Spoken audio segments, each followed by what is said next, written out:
Hello wine person, welcome to the video on Austria. This video will help you with your WSET level 3 in wine course and exam preparation. And this video is part of the Thirsty and Wise study and support program. In this video I will explain the climate and grape growing in Austria, grape varieties that you need to know and remember, winemaking, wine laws, which can be quite confusing, at least they were for me, so I'll try to make it very simple, and the appellation system. So let's go.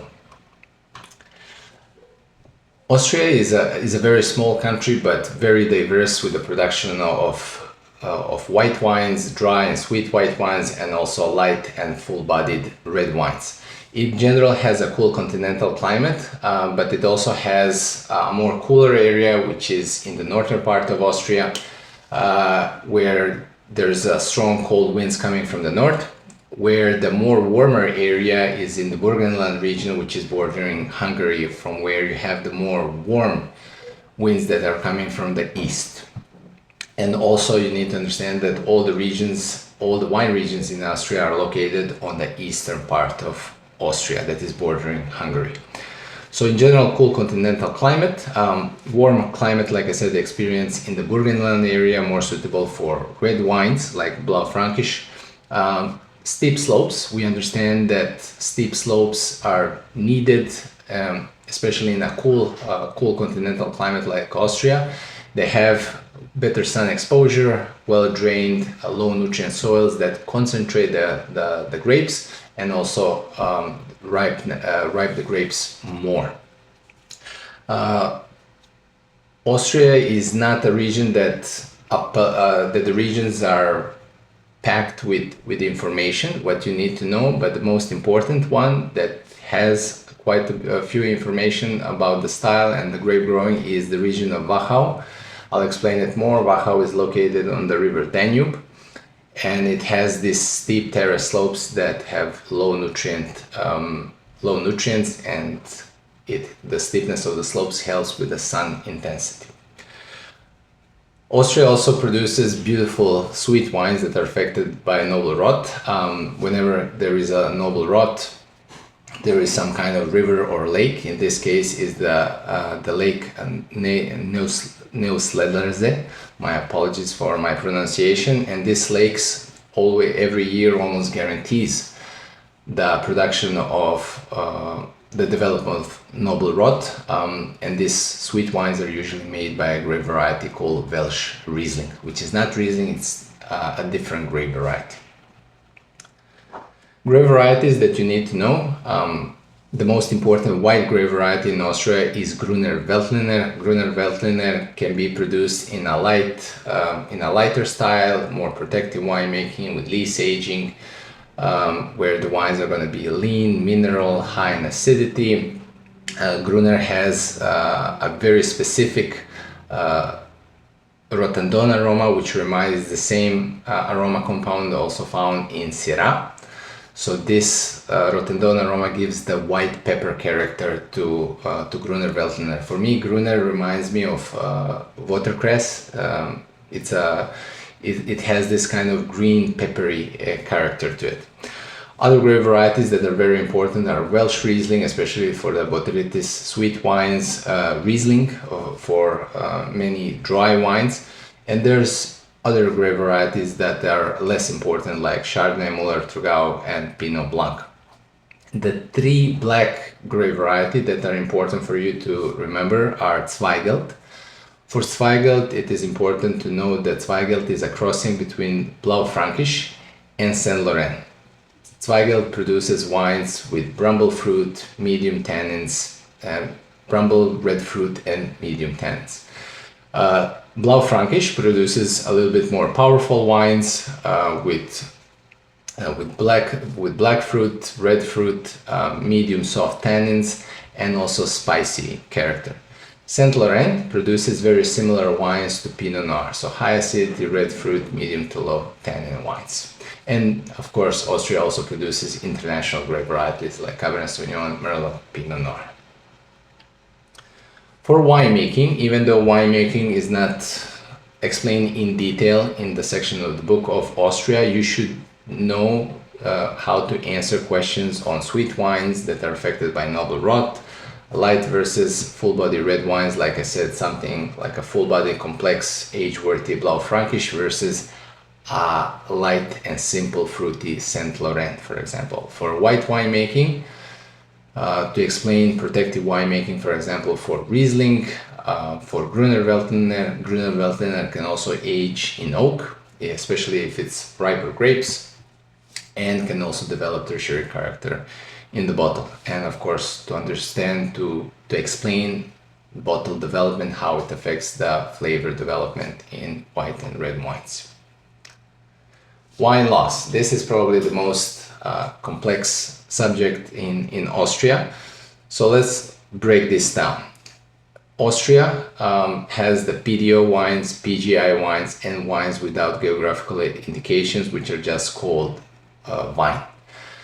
PGI wines are called land wine, but most of the wines that are produced in Austria, they're PDO wines. So with the PDO wines, wines can be labeled as Qualitätswein and have the predicate categories in the same time. In Germany, it's different. In Germany, they're either Qualitätswein and then there's a separate classification of Prädikatswein. In Austria, the wines are either predicates and qualitats in the same time, so you're going to have the same labeling system, or the wines have the DAC designation. I'll explain DAC in a second. So in order to produce qualitats wines can be produced from 4 federal states. I'll be mentioning them in the following slide, and there's 7 smaller areas. For these wines, you can use 35 grape varieties, so a wide range of grape varieties and styles that you can produce, and the wines can be produced with predicate categories.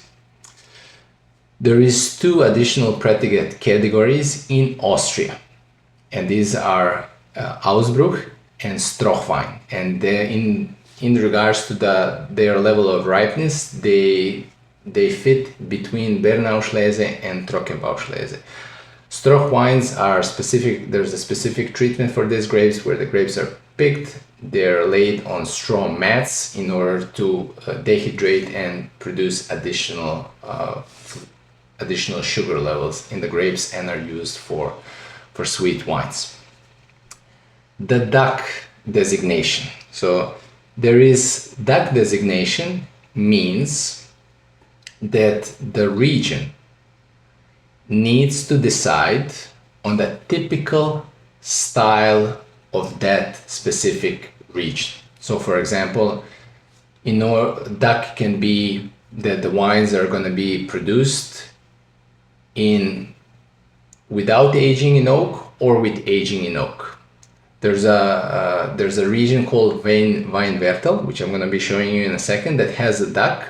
It was the first region with the DAC designation, where the region agreed that the specific style of Weinviertel was Gruner Veltliner, that was not aged in oak and lighter in style, which is called classic, and the reserve style, which is more riper fruit, and the wines are meant for aging in oak.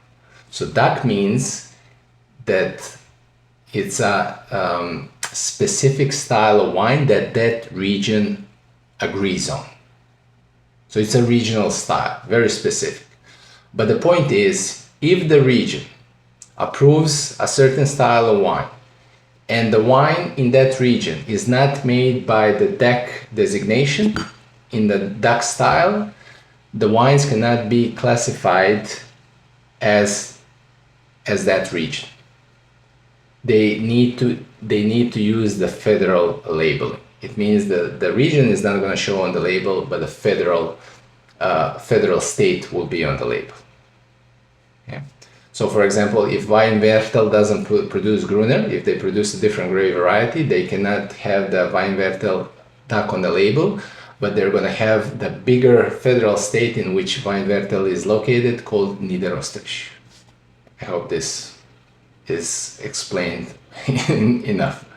I know it can be confusing. Anyway, The appellation system in Austria, so there is 4 federal states. These 4 federal states are Niederösterreich, also called Lower Austria. And in Niederösterreich you have smaller areas, regions like Wachau. Wachau, when the book was, the level 3 book was made, was not a DAC, now it's a DAC, so in the meantime there's a lot of changes, but you need to be focusing on what is in the book. There's also a region of Kamptal and Kremstal that are located just next to the region of Wachau, and a region of Weinviertel. All these 3 regions are DAC. For Weinviertel, there's a specific information in the book that it tells you that the Weinviertel has a very specific DAC of producing Gruner Veltliner in a classic and reserve style. So classic is fresher fruit, more green, citrus, not aged in oak, lower alcohol level, where the reserve is riper fruit that is aged in oak. In Burgenland, it's the 2nd federal state. In Burgenland you have the lake, the region of Neuss-Ledersee that has a DAC for Zweigelt wines. Also, there's several DAC designations in Burgenland. You need to know the Mittelburgenland, that is a DAC for Blau Frankisch. 2 additional state designations are Steiermark, Styria, which is located in the southern part of Austria, bordering Italy, and the town, the capital of Vienna itself, is a federal state. Just to sum up the appellations here, Wachau, in Wachau you're going to have, Wachau is very important. It is located on the river Danube. It has very steep, narrow, terraced slopes with low nutrient soils, which concentrates the fruit, and also steepness of the slopes helps with the sun intensity in order to ripe Gruner and Riesling properly. Kamptal, DAC, Kremstal DAC are produced with Gruner and Riesling. Weinviertel was the first DAC. It means that the Gruner is produced in a classic and reserve style.